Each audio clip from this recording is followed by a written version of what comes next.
Hi, my name is Robbie Russell. Hi, my name is Douglas Dollars. My name is Ryan Fay. I currently have 102 shares. I hold 415 shares. I own 140 shares 627 shares of KMikeyM. in KMikeyM. And I own 131 shares in KMikeyM. So you own shares in Mike's decision-making process. Yeah, I own shares of influence, I guess. Why did you decide to do this? I don't know. I just find it fascinating. I think there's 620 shareholders now. They're really getting a partial control of my life.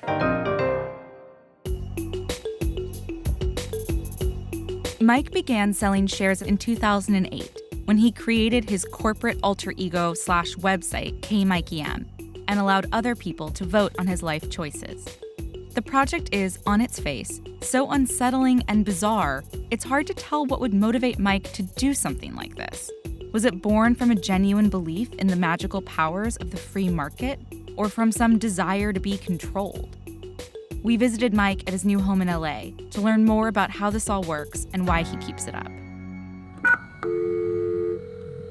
We're about to go into Mike's apartment. Hello? Hi, it's Meg. Hey, I'll be right down. Okay, awesome. Hi. Hey. Hello. Hey. Oh my God, it's you.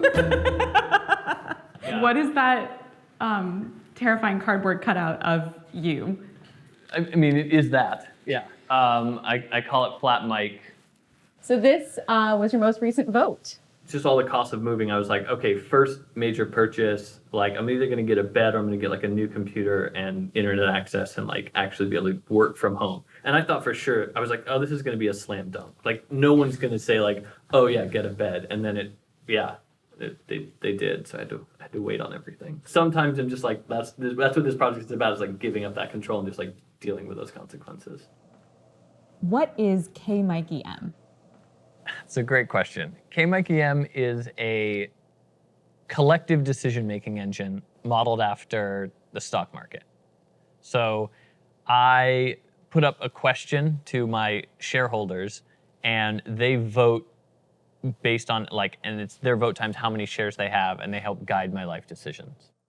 And so KMikeyM is you. Yes, it's the system under which I live my life. Yeah, but I am also KMikeyM. Just like with a normal stock, anyone can buy or sell their shares in KMikeyM. And the more shares you own, the more control you get over Mike's decisions. And those decisions can get pretty intimate, from whether he should get a vasectomy to whether he should grow a beard. Mike calls it community through capitalism. And KMikeyM is not a traditional investment, and his shareholders are not traditional investors. Bree Pruitt is a comedian and says her shares in Mike are her only stockholding. Do you trust Mike with your money? Do you think of him as sort of like a bank? I pretty much trust Mike, but if it folds, he's just a person, But he's not just a person. To me, he's just a person. But it's almost like a game. He's cosplaying a stock market broker, and that's great because that world seems so inaccessible to me, but here's Mike. He's here. You can have a piece of him. Has this changed the way that you think about money and power? As a broke artist person, I don't get money, and I really respect people who dig in and are don't see themselves as outsiders. I think as, you think of the stock market, you think of a bunch of stuffy dudes in suits. And so for Mike to be like, no, I'm a part of this too. And come on, everybody, let's take a look at how ridiculous this is, and let's poke holes in it. Mike is operating this experiment from a place of privilege. And though he is selling some control of his life, he's still the one deciding how the rules work and what goes up for a vote. He's still, through it all, in the position of power. But Mike has always been interested in playing with ideas of control.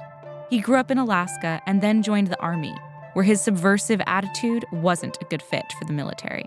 One thing we would do is we would play a game that we called Overenthusiastic Soldier. The typical thing is if you do something wrong, it's drop and do 20 push-ups. And it's supposed to be this corrective actions, what they call it, not punishment. And so we would do that, and then we would just ask permission to do more push-ups. So you do your 20, and then you're like, permission to do 10 more. Then you'd ask again, and then no, just get up. Then we'd add on to the game and be like, well, 5 more for country, and then they'd be like, well, okay, right? Because then now everyone's watching, and they're not gonna like disrespect the country by telling you not to do 5 push-ups. I think taking away the ability of someone to punish you by enjoying the punishment is a really powerful thing. I would argue that KMikeyM is a transfer of that skill. Well, yeah, I think that's a good point, because I get to sort of take on capitalism and subvert that in this way, right? It's sort of like overenthusiastic capitalists. What's appealing about putting a dollar value on a decision? I mean, I think it's the only like objective measure of value that we really have. Like, what else is there? It's how we measure anything in life. And it's flawed in every way, but it's also the system that exists. So I think I've just like adopted that in a really sort of, I think some people would say like horrific way, where I'm just like, oh yeah, how much I care about your opinion directly relates to how much money you put into this. Are you making money off this project? I'm underwater a little bit. So you're in the red to do KMikeyM. But I've only sold like 10,000 of the 100,000 shares. So there's a lot of room for growth. Is this a game? I don't think it's a game. I think it's playful, but I don't think it's a game. I think this operates so much within real life, sort of brutally so, that it's not a game. The consequences are very, very real. Right, the consequences are real, the money is real, like all those aspects are very real about it. Take me behind the scenes. I want to see the KMikeyM master profile. The part that I interact with is like the ugliest part, but it works. So what's your question going to be? Something I've been thinking about is just, should I start a more sort of rigorous meditation practice? I'll kind of think through the wording on it. It takes a little while to sort of like write that up, and then I'll post it tonight and we'll know by tomorrow. When I first learned about Mike's story, I bought 2 shares in KMikeyM to see how the whole process worked. Now I had the chance to exercise my rights as a shareholder. Lo and behold, this morning on KMikeyM, the vote is open to me as a shareholder and to all of the shareholders. There are already, oh my God, there are already 1,320 votes. It is so far a unanimous yes. Let's see how he phrased this. One of the struggles with being both a man and a brand is that I occupy 2 spaces simultaneously at all times.